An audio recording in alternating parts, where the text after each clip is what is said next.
I think there's some people out there going, yeah, but how much is this program going to cost us? And so I know you've been in that scenario where you've got to calculate an ROI.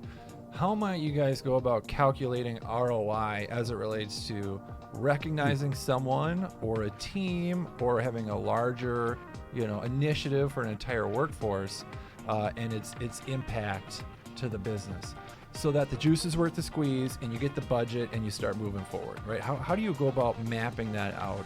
Can I toss this one at you first, Chris, and then Pat, you second? Sure. Thanks, Kirby. I think it's really important to understand the cost of bringing someone on initially.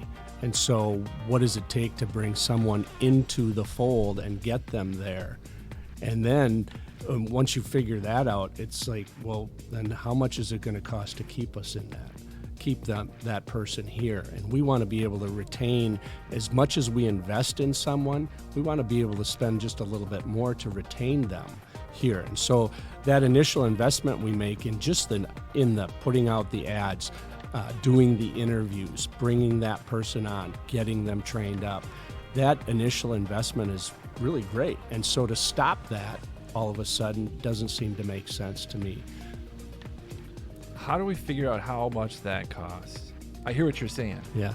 There is the actual cost for the advertisement, and then there's the cost for someone putting it together.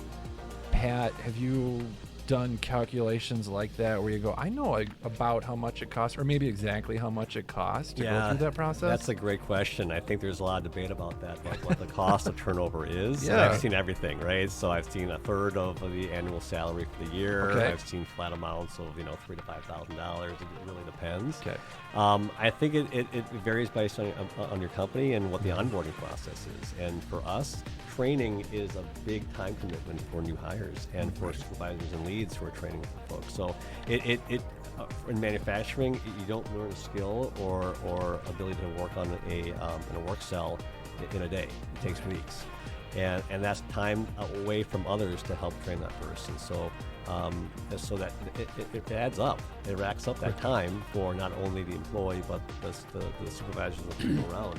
And it's lost production time as well. And we're not as efficient, right, as we get people ramped up. I think you just rung the bell, actually, the lost production time. Calculating that, I'm sure there would be an entire team willing to figure that out. I'd like the answer on that. Yeah, right.